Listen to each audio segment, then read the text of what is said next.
እንደተነሳ ለሆነ ሰው የሆነ ነገር እንዳሸነፈና ቻምፒዮን እንደሆነ የሆነ ሰው አሸነፈ ብለን እንደምንለው ሳይሆን ሞቶ ሲነሳ የተነሳው ይዞን ነው የተነሳው። ለዚያ ነው የትንሣኤያችን በኩር እንላለን። እርሱ ቀዳሚ ሆኖ ሞትን ድል አድርጎ የትንሣኤ በኩር ሆኖ ተነስቷል። በእርሱ በኩል ሁላችን ከሞት ተነስተናል። ለዚያ ነው አሁን በእኛ ሞት አይሰለጥንም፣ በእኛ ሞት ስልጣን የለውም። ለምን?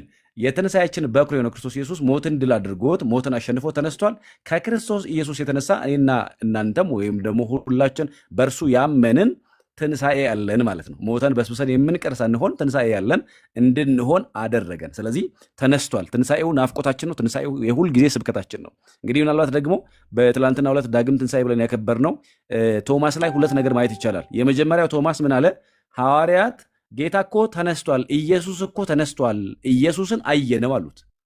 ሐዋርያቱ ሲነግሩት ኢየሱስን አየነው አሉት። ደስ ይላል እኮ አይደል? ኢየሱስን አየነው። በዘመናችሁ በእርግጥ ኢየሱስን ማየት ይሁንላችሁ። በእውነት ሰው ማረፍ የሚችለው ባይዞ ኢየሱስን ማየት ሲችል ነው። ኢየሱስን ማየት ውስጥ የዘላለም እረፍት አለ። ይሄ የፍላጎት ዝርዝራችሁን ከድናችሁ ማረፍ የምትችሉት እሱን ማየት ስትችሉ ነው። ስለዚህ ምን አሉት? ኢየሱስን እኮ አይተነዋል አሉት። አሁን ያስቀናል አይደል? አንዳንድ ጊዜ ለምሳሌ አንዳንድ ቅዱሳን ወይ ደግሞ አንዳንድ ሰው የሆነ ድንቅ ታምር ሲሆንላችሁ ስናይ እኮ እንቀናለን። እንደው ለእኔም መች ነው እንዲህ ይሆንልኝ ብለን መንፈሳዊ ቅናት እንቀናለን። አሁን ያስቀናል። በቶማስ በኩልም ኢየሱስን አይተነዋል ሲሉት እናንተ አይታችሁታል፣ እናንተ አይታችሁት አየነው ብላችሁ ልሰብኩ፣ ተነስቶ አይተነዋል ብላችሁ ልሰብኩ፣ እኔ ደግሞ ሰምቻለሁ ብዬ ልሰብክ ነው። ካላየሁት አላምንም አለ።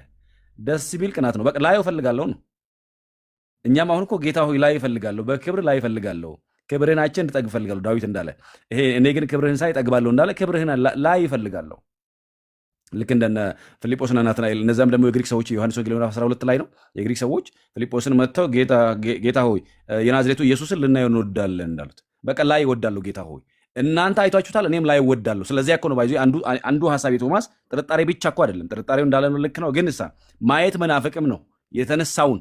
አሁን ይሄ በክብር ማንነቱን ማየት ምክንያቱም ሲቀበር ያውቃል። ከደቀ መዛሙርቱ ጋር በሩቅ ሆኖ በድብቅ ሆኖ ተደብቀው ሲያዩ ነበር። ሲቀበር የነበረውን ሂደት ያውቃል። ትንሣኤውን ግን አላየም። ስለዚህ ካላየው አላምንም አለ።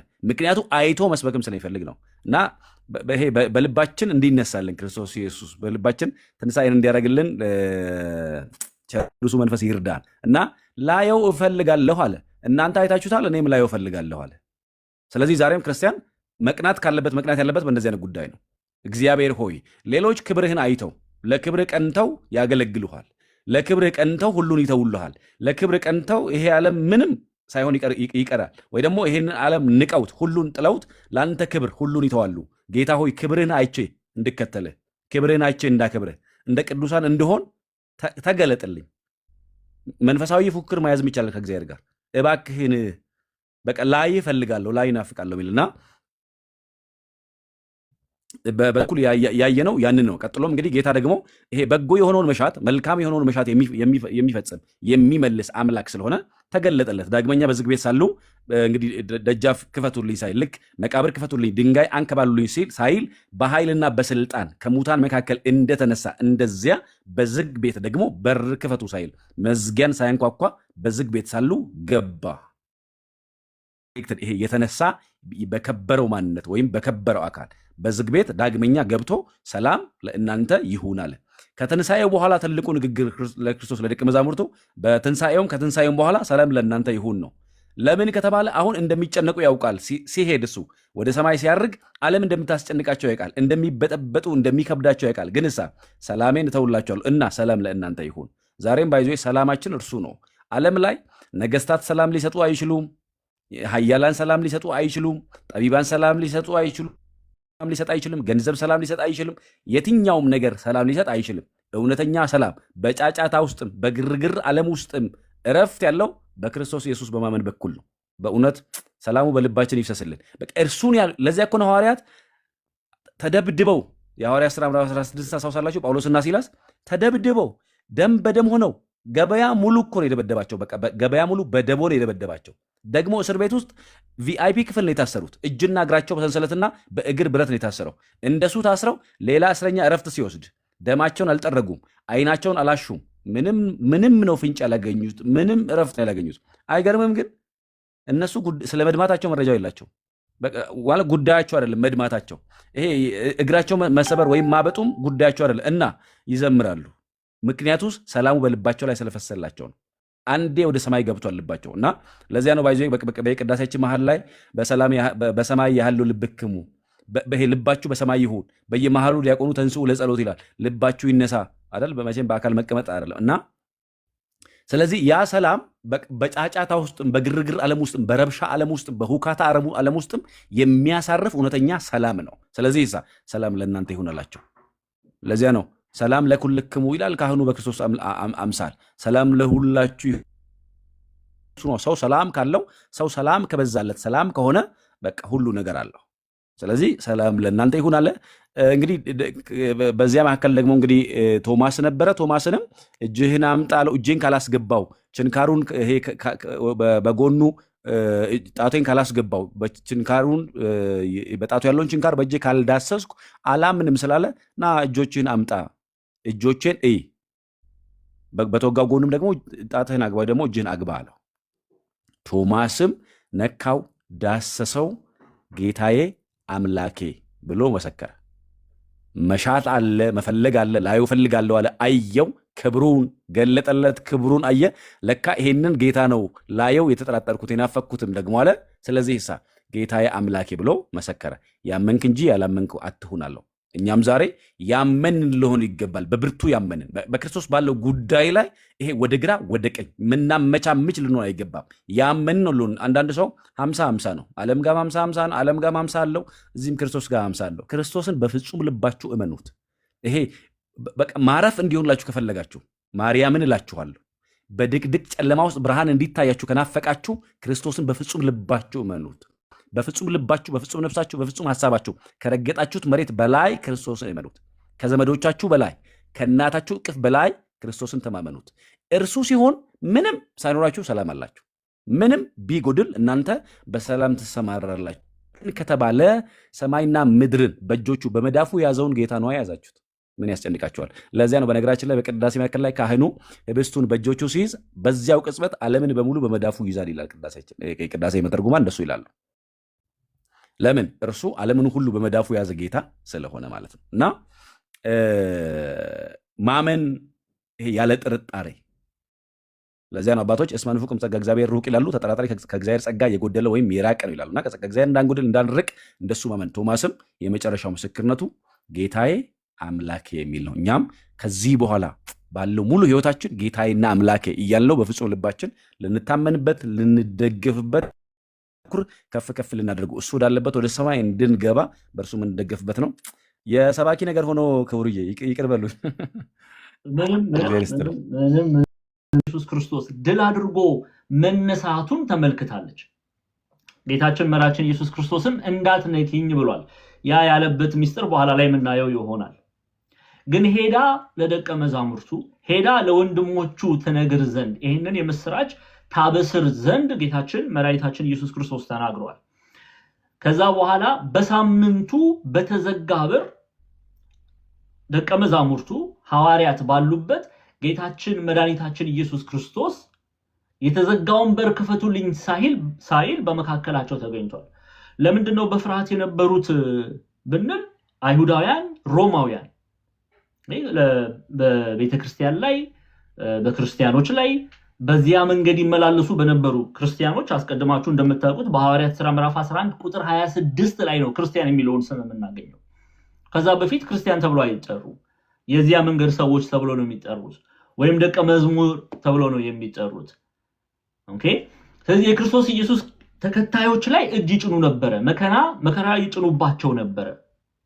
የሚገርማችሁ ነገር አሕዛብ ብቻ አይደሉም፣ ሮማውያን ብቻ አይደሉም ይሄንን የሚያደርጉት፣ አይሁዳውያን።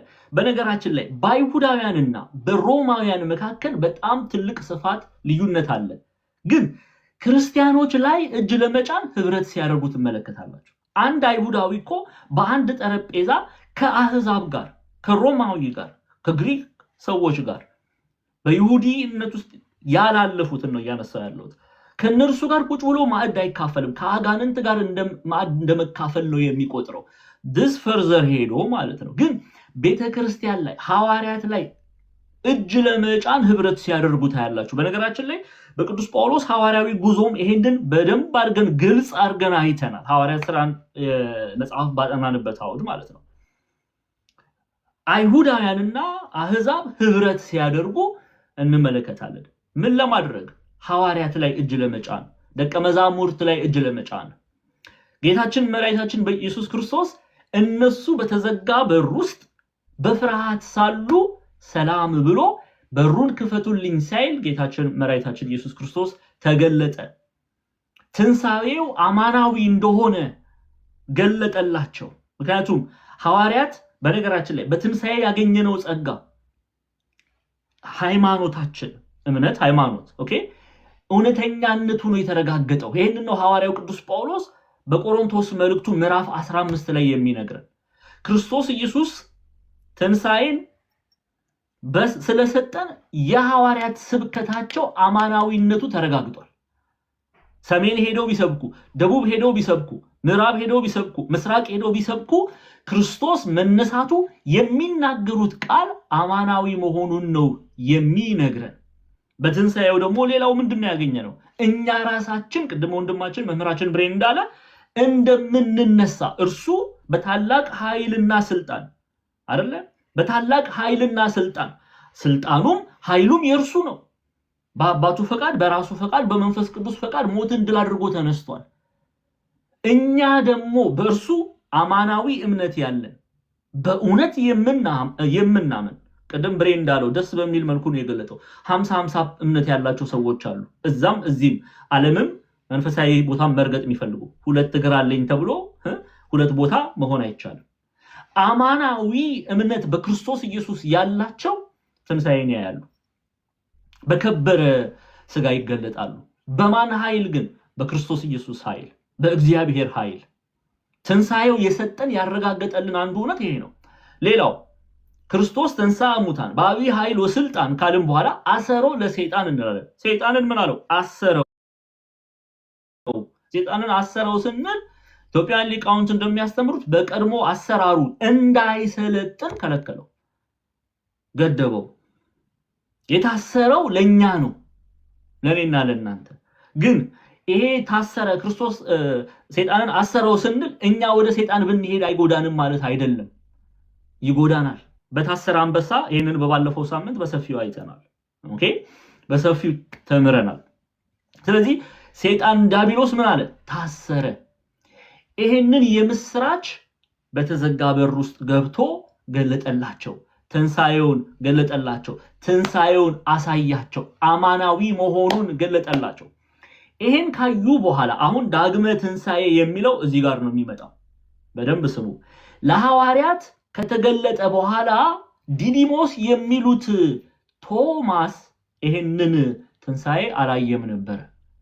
ስለዚህ ሐዋርያት ነገሩት፣ ደቀ መዛሙርቱ ነገሩት።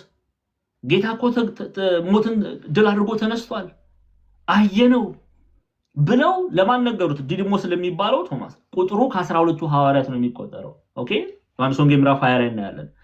ይሄንን ሲሰማ ቶማስ እኔ ካላየው ምን አልልም አለ፣ አላምንም አለ። ማየትን ገንዘብ ማድረግ ፈለገ። ስለዚህ ጌታችን መድኃኒታችን ኢየሱስ ክርስቶስ አሁን ዳግመ ትንሣኤ የሚለውን ስያሜ እንድትሰሙኝ ነው። ጌታችን መድኃኒታችን ኢየሱስ ክርስቶስ አስቀድሞ ለሐዋርያት በተገለጠበት መንገድ ከ8 ቀን በኋላ በዕለተ እሁድ፣ በደንብ ስሙ፣ ከ8 ቀን በኋላ በዕለተ እሁድ ተገለጠ። በተመሳሳይ መልኩ በተዘጋ በር ተገለጠ፣ ቶማስ ባለበት። አሁን ለምንድን ነው ይሄ የሆነው ቢሉ በእሁድ ዕለት መገለጡ 8 ቀን በሳምንቱ በዕለተ እሁድ የተገለጠበት ምክንያት አንደኛ የክርስቲያኖችን ሰንበት ሲያጸና ነው ይላሉ ኢትዮጵያ ሊቃውንት። ኦኬ፣ ይሄንንም ገንዘብ እናደርጋለን። ሰንበትን ሲያከብር ነው። ክርስቲያኖች ሰንበት ቀዳም ሰንበት ቅዳሜ ነው። የክርስቲያኖች ሰንበት ደግሞ እሁድ የክርስቲያኖች ሰንበት ይባላል። ይሄንን ሲያጸና ሐዋርያት በተዘጋ በር ባሉበት ተገለጠ። በተዘጋ በር የሚለውን እንመልከት። ከዛ ወደ ቶማስ እንመጣለን። ኦኬ፣ ከዛ ወደ ቶማስ እንመጣለን። ለምንድን ነው በተዘጋ በር የገባው? ሚስጥሩ ምንድነው? ምሳሌው ምንድነው? በብዙ ይፈታል፣ በብዙ ይተረጎማል። 1 2 3 አንስተን እናያለን። ኦኬ፣ አንደኛው በተዘጋ በር የመግባቱ ሚስጥር ኢትዮጵያውያን ሊቃውንት በህዋሳቶቻችን ይመስላሉ። እኔና እናንተ እኛ ህዋሳቶቻችንን ለዓለም ስንዘጋ ማን ነው የሚገባው? በልባችን ውስጥ ማን ነው የሚገባው? ኢየሱስ ክርስቶስ። አሁን እኮ ሰላም ያጣነው እኛ አልተዘጋንም፣ ክፍት ነን። ህዋሳቶቻችን ክፍት ነው። አይናችን ለኃጢአት ክፍት ነው። ጆሮአችን ለኃጢአት ክፍት ነው። ልባችን ለኃጢአት ክፍት ነው። እጆቻችን ለኃጢአት ክፍት ናቸው። እግራችን ለኃጢአት ክፍት ነው። በሁሉ ሰውነታችን እኮ ነው በደል የምናደርገው፣ ኃጢአት የምናደርገው። ሰው በአይኑ ክፉ ነገር ያያል። ሰው በጆሮ ክፉ ነገር ይሰማል። ሰው በምላሱ ክፉ ነገርን ይናገራል፣ ይሳደባል፣ ይራገማል። አረ ዘንድሮ ጉድ ነው። ክርስቲያኑ ሁሉ ነው ይሄንን የምነግራችሁ ነን የሚሉት። አልተዘጋንም። ስለዚህ እንዴት ክርስቶስ ይግባ? በተዘጋ ለዓለም ይላሉ ኢትዮጵያ ሊቃውንት፣ ለዓለም ስንዘጋ ህዋሳቶቻችንን ማን ይገባል በልባችን? ክርስቶስ። ከዛስ ምን ይላል? ሰላም። ትንሣኤውን እናያለን፣ ሰላምን እናገኛለን፣ እረፍትን እናገኛለን። ምን ስናደርግ? ህዋሳቶቻችንን ምን ስንዘጋ። እንደ አባ ጊዮርጊስ ዘጋስጫ የመሳሰሉ ደግሞ ሊቃውንት ይሄ ምንን ይናገራል? እናታችን ቅድስት ድንግል ማርያም ፐርፔቹዋል ቨርጂኒቲዋን ዘላለማዊ ድንግልናዋን የሚመሰክር ክፍል ነው። ሌላው እርሱ ሰላም የሰላም ንጉስ መሆኑን በሩን ሳይከፍት ገብቶ ሰላም ለእናንተ ይሁን አላቸው። ቶማስ ይሄን ሲመለከት ጌታችን ምን አለ? ናና ችንካሬን ጎኔን አለው። ቶማስ ይነካው ዘንድ ፈቀደለት። ለምን? በደንብ ስሙ። ለምን? ትላንትና ቅዳሴ ያስቀደሰ አንድ ቁጥር ይጻፍልኝ። እኔ እኮ ኦርቶዶክሳዊት ተዋህዶ ቤተክርስቲያን ሚስጥሯ በጣም ሰፊ ነው። እውነት ለቀመሳት እንዴት እንደውና አናስተውልም እኮ እኛ። በቃ ዛሬም ከዓለም ጋር ነው የምንታገለው። እግዚአብሔር ልቦናችንን ይመልስ። ትላንትና ቅዳሴ ያስቀደሰ አንድ ቁጥር ይጻፍልኝ። ይሄ ለእናንተ ትልቅ የቤት ስራ ነው። ማን ያስቀደሰ? እስቲ ቅዳሴ አንድ ቁጥር እንዴ አታስቀድሱም እንዴ? ጉድ መጽያ ነው የሚባለው። አረ ያስቀደሰ ግብጾች እንዳይሰሟችሁ፣ እነዚህ ኢትዮጵያውያን እንዳይሉ። አንድ ቁጥር እሺ ጥሩ። ቅዳሴ ስርዓት ላይ ዲያቆናት የሚያነቡት ንባብ አለ። ሁለተኛው ዲያቆን ያነበበውን የመጽሐፍ ክፍል የሚነግረኝ ማን ነው? ሁለተኛ ዲያቆን ያነበበውን የመጽሐፍ ቅዱስ ክፍል ዛሬ ጉዳይ ያለው ማን ነው የትኛውን ክፍል ያነበበው?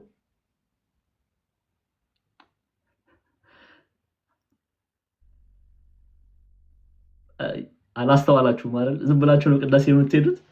ንባባቱንም አትሰሙም። ንባባቱን ብትሰሙማ ስንት ባተረፋችሁ ነበር። ቅዳሴ ስትሄዱ አድምጡ እሺ።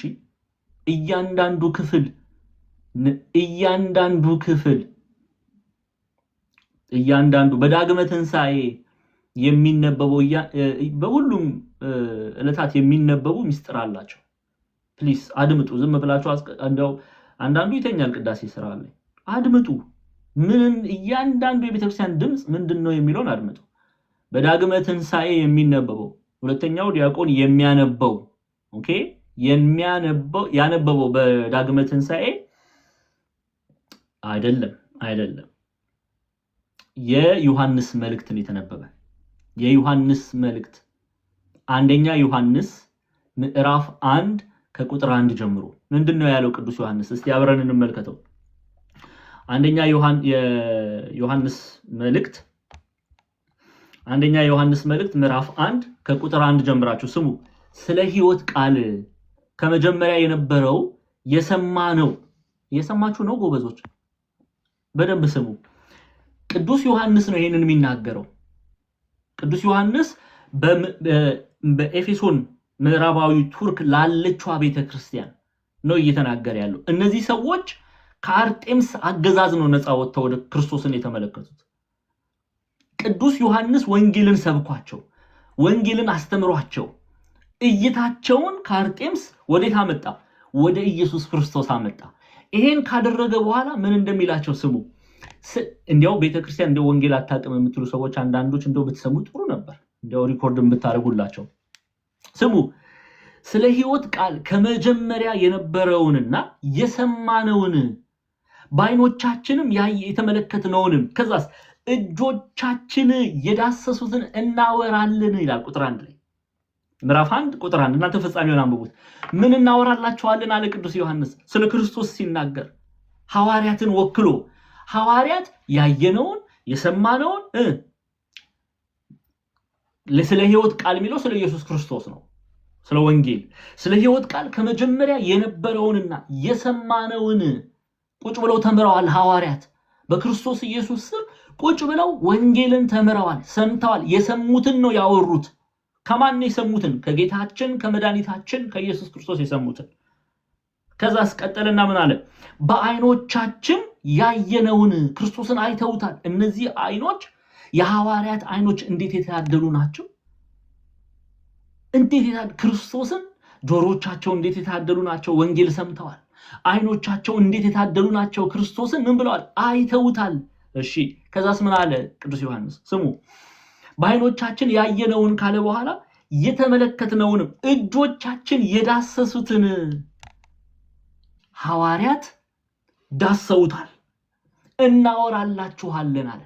አሁን ቶማስ ከ12 ዲድሞስ የሚሉት ቶማስ ከምንድን ነው የሚመደበው? ከ12ቱ ሐዋርያት ጌታችን መድኃኒታችን ኢየሱስ ክርስቶስ በማቴዎስ ወንጌል ምዕራፍ 10 ላይ ከመረጣቸው 12ቱ ሐዋርያት መካከል ይመደባል። ስለዚህ ቅድም ወንድማችን መምህራችን ብሬም ሲናገር ነበር። ወንጌልን ቶማስ ሄዶ ሲሰብክ፣ ለምሳሌ ህንድ ሄዶ ሲሰብክ ምን ብሎ ነው የሚሰብከው? ቅዱስ ዮሐንስ በኤፌሶን እንደሰበከ ያየነውን የሰማነውን አለ። ከዛስ በኋላ የዳሰስነውን ዳስሼዋለሁ። መንፈስ አይደለም፣ ትንሣኤው እውነት ነው። ክርስቶስ ከሙታን መካከል በታላቅ ኃይል ተነስቷል ስንል አማናዊ ነው። ዳስሼው ድምፁን ሰምቼ ተምሬ አይቼዋለሁ፣ ዳስሼዋለሁ ብሎ ወንጌልን ይሰብክ ዘንድ አስረግጦ ይናገር ዘንድ ካህን ነውና ይላሉ አበው። ካህን ነውና ጌታ ናንካኝ አለው። ሌላኛው ደግሞ በልዩ አገልግሎት በልዩ የክህነት አገልግሎት ካህናት የሚሰማሩ አሉ። የጌታችን የመድኃኒታችን ኢየሱስ ክርስቶስ ስጋና ደሙን ይፈትታሉ፣ አማናዊ የሆነውን ስጋና ደም። ስለዚህ ይነካው ዘንድ ፈቀደለት። ሴቶች ይህንን የማድረግ በቤተክርስቲያናችን ስርዓት መሰረት ሴቶች ይህንን የማድረግ ስልጣን የላቸውም። ካህናት ብቻ ነው የሚያደርጉት። መላእክት የማያደርጉትን እግዚአብሔር ለሰው ልጆች እንዲህ ባለ ፍቅር ሰጥቷል። በክህነት አገልግሎት የሚያልፉ የጌታችን የመድኃኒታችን ኢየሱስ ክርስቶስ ስጋና ደምን ያዘጋጃሉ፣ አማናዊ የሆነውን ስጋና ደም። ስለዚህ ቶማስ ከካህናት ዘንድ ነው የሚመደበው። ስለዚህ ናንካኝ አለው። ሌላው በዚህ ክፍል ላይ የምንማረው በዳግመ ትንሣኤ ላይ የምንማረው በአንጻረ ቶማስ ይላሉ አበው። በአንጻረ ቶማስ ጌታችን መድኃኒታችን ኢየሱስ ክርስቶስ አለማመንን እንድንጥል ነው ለቶማስ የተገለጠ። ኦኬ፣ አለማመናችንን እንድንተው ለሐዋርያት የተገለጠ። ኦኬ፣ በሙሉ እምነት እንድናምን። ኦኬ፣ ብዙዎች የሚጠራጠሩ አሉና ትንሣኤው ግን አማናዊ እንድንሆን ቶማስን ብቻ ሳይሆን እኛንም እየተናገረ ነው። እኔና እናንተንም እየተናገረ ነው። ኦኬ፣ እምነትን ገንዘብ እንድናደርግ። ለዚህ ነው ሳያዩ ያመኑ ብፁዓን ናቸው አለ። ብፁዕ የሚለው ቃል የተባረከ ማለት ነው፣ የተባረኩ ናቸው። ስለዚህ ሳናየው እንድናምን፣ ኦኬ፣ አምነንም ደግሞ ብፁዕ የሚለውን የተባረከ የሚለውን ቃል እንድንላበስ የትንሣኤው ጌታ ኢየሱስ ክርስቶስ ተገለጠ። ስለዚህ ዳግመ ትንሣኤ የተባለው ለሐዋርያቱ በተገለጠበት ኤግዛክትሊ the same መልኩ በሳምንቱ ደግሞ ተገለጠ። ለቶማስ ትንሣኤውን ሊያረጋግጥለት፣ ሊያሳየው፣ አማናዊ መሆኑን ሊገልጽለት። ስለዚህ ስለ ዳግመ ትንሣኤ ስናስብ ይሄንን ነው እየተናገርን ያለው። አማናዊቷ ኦርቶዶክሳዊት ቤተክርስቲያን የምትናገረው ይሄንን ነው። ስለዚህ ኢየሱስ ክርስቶስ ተነስቷል፣ እንኳን ደስ አላችሁ። እኛም ደግሞ ነገ በእግዚአብሔር ኃይል ሞትን ድል አድርገን እንነሳለን። ታዲያ ከዛስ በኋላ ምንድነው? ነጩን ልብስ ለብሰን በበጉ ፊት ምን ብለን ነው የምንዘምረው? ቅዱስ ቅዱስ ቅዱስ እያልን ራሳቸውን ዓለምን ትተው ራሳቸውን ለክርስቶስ ከሰጡት ቅዱሳን ጋር አስተውላቸዋል። ቅድስት ድንግል ማርያም ጋር ከነ ቅዱስ ሚካኤል ጋር ከነ ቅዱስ ገብርኤል ጋር ከቅዱሳን ሐዋርያት ጋር ከቅዱሳን መላእክት ጋር ማንን ነው የምናመሰግነው? እግዚአብሔርን እናመሰግናለን። አንደበታችን ለእግዚአብሔር ምስጋና ይከፈታል። የተፈጠረው ለዛ ነው፣ አለ ሌላ ነገር አይደለም። እግዚአብሔርን ያመሰግን ዘንድ ነው። እግዚአብሔር አምላክ አንደበትን የሰጠን። ኦኬ፣ አንደበትን የሰጠን፣ አንደበታቸውን በዚህ ምድር ያላረከሱ፣ አንደበታቸውን በዚህ ምድር ለምስጋና ብቻ የሰጡ አማናዊ ቤተክርስቲያኖች ከፊት መጨማደድ የተጠበቁ ነጩን ልብስ ለብሰው በበጉ ፊት ቅዱስ ቅዱስ ቅዱስ እያሉ ያመሰግናሉ። ከዛ ምስጋና እግዚአብሔር አምላክ ይደምረን ይጨምረን። ይሄ ነው ዳግመ ትንሣኤ። ግልጽ ነው? እሺ፣ ይሄን ካልን ይበቃል። ወደ ትምህርታችን